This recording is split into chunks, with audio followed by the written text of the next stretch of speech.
The morning report for 9th September 2011. Look, what's been interesting this week about the markets is jobless figures. And we certainly saw the US fee flat, and that dropped the US market last week. The biggest issue really was that the more people are employed in casual or part-time work, but working collectively less hours, which means unemployment is rising. Figures come out in Australia yesterday, which indicates the same sort of thing. What we've seen, a loss of 10,000 jobs across the country.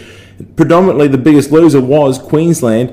Certainly, our jobless unemployment rate in Queensland is now 6.3%. Although the mining sector is doing well, other sectors aren't. And it's not always a quick swap from being a tourist operator into an underground miner. So that's not working in favour. So what that means for our economy is we're going to start seeing some pain coming through, and certainly in the housing sector, where people have to start buckling down and paying off their mortgages or getting out of that property. So I think in the economy, we're going to start to feel the pain that's going to flow through from the GFC. It does take a couple of years to hit our economies, and it's going to start now, which is a great sign from my perspective, because it means the end is near.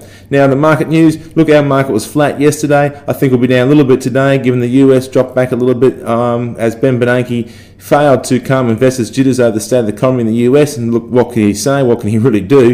It is what it is. There's going to be a recession. There's going to be a slowdown, and there's not much he can do about that. Interest rates are low in the US. We're pegging now. Interest rates in Australia may come back, but look, I wouldn't peg your hopes on that. I think that will be in 2012 before we'll start seeing any rate cuts coming through. Don't forget, the mining sector is very strong.